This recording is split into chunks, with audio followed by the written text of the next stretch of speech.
Hi, my name's Keith Cooper, Northlight Images, and in this video I'm addressing a question somebody asked me the other day about cameras, and it was about a Canon retro style camera. Now I assume that they were asking because every time that Nikon is about to bring out one of their retro cameras, this happened when the DSLR version came out, you get people asking about what Canon's going to do.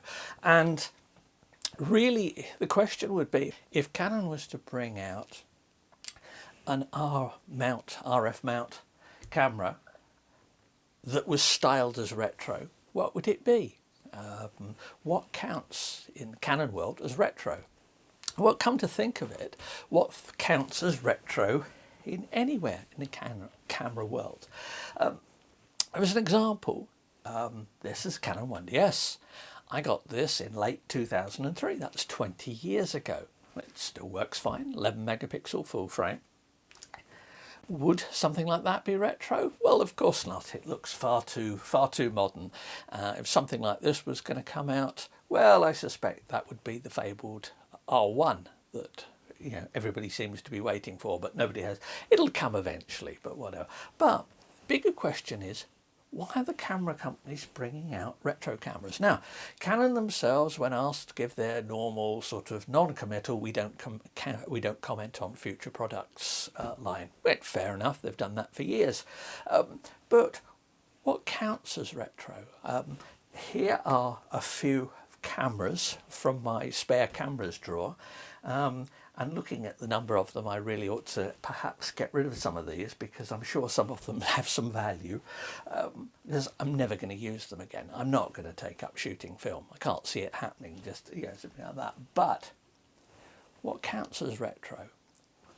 What market are Canon and Nikon, I say Canon, assuming they bring something out, what are they aiming for? They're aiming at a market with disposable income. They're aiming for people of an age sufficient to remember cameras like this, not necessarily this. And they're looking at people with money. Because if you look at the specs of them, these cameras don't come cheap. They're trying to get people to move up to mirrorless. It's part of the aim, certainly for this one here, the ZF. And that's because the Canon and Nikon and the other camera companies have difficulties in selling cameras to people. Why would people bother buying cameras? So you've got through the pure technical stuff. Perhaps it's something about the feel of using them. Now, as I said, this is the oldest Canon camera. In fact, it was my first Canon camera, was the 1DS. So I can't really comment about Canon cameras from the 90s. Some of the older cameras, what they look like and their functionality. But other ones I've used before that, they do give you an idea. But still, come back to that question, and I'll appreciate people's comments on this and your opinions. What is meant by retro? Does it mean, let's go as retro as I can, my original Zorky 4? Now, this is an original Zorky 4, not the one with the 4K with the winder on the back. So you had to wind your film forward after each shot using a knob here. There's a shutter time speed on the top. ISO settings, why, of course not. There's no metering or anything in it. We have focus, we have aperture. Rangefinder camera, Russian knockoff of probably a Leica design.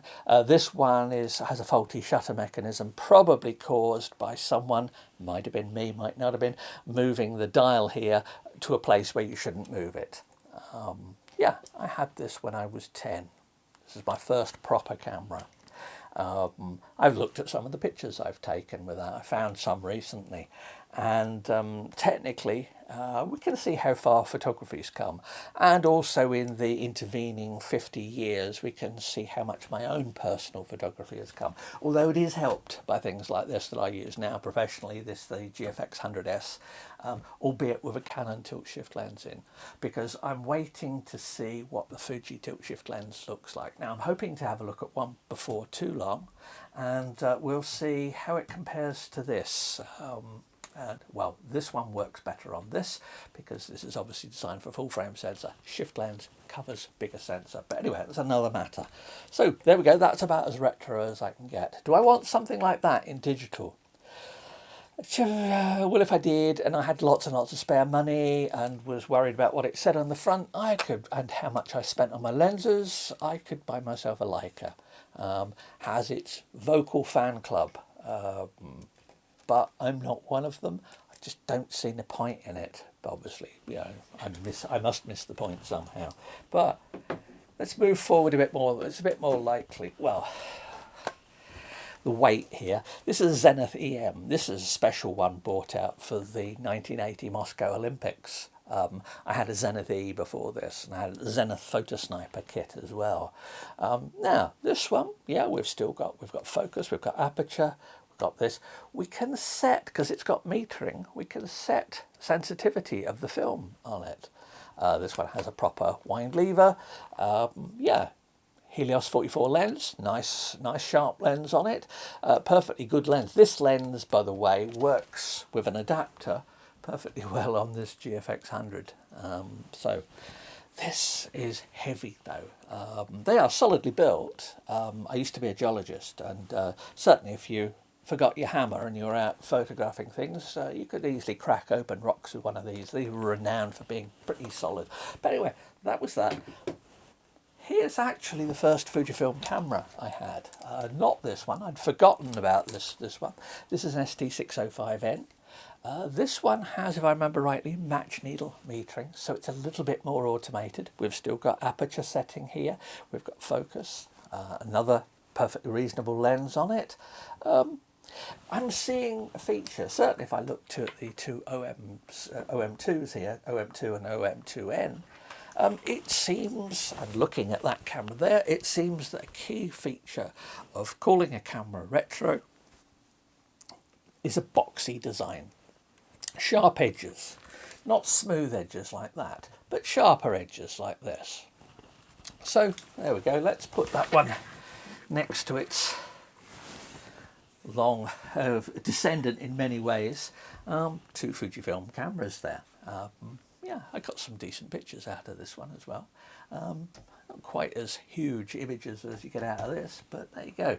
But so I'm back to, why would you buy it? What do people want it for? Here's OM40. Now, the OM40 here, this one was my dad's. He got this after I got the OM2, like this one here, because he liked how this one worked, wanted something with a bit more automation in it. This is perhaps getting closer. Now, I know there are going to be some of the M4 fans who say, but you could already get a camera like this. Yeah, it's new Olympus ones, but they've got 4/3 sensors in it. I have not, in my photography, gone from here to medium format here to go back to a small format in a current Olympus. I appreciate people like them for portability, various other bits and pieces like that. But when it comes down to it, I really don't want a small sensor camera anymore. I've got used to using big stuff. Does that mean retro's not got a place? Well, this is going to be full frame.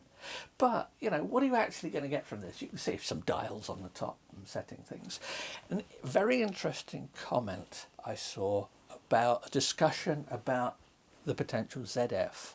And somebody, I'd like to think they were joking, but I'm not entirely certain. They said, this looks great if only it had a flip out screen on it. Yeah, if only it had a flip out screen, like none of these. None of these, you know, are you going to have more than the viewfinder? Do you want the screen working on the back? How do you want to use it on the back? Is it really a retro camera if it's using all the features that you get, but just in a clunky boxy style with dials on top? These reek of marketing. We see a segment who aren't buying cameras.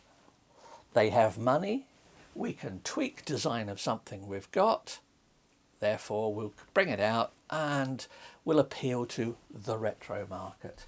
I could see Canon doing it purely because there are probably people who would buy a full frame version, digital version of something that they had back in the 1990s, or they were saying, what is it worth now though?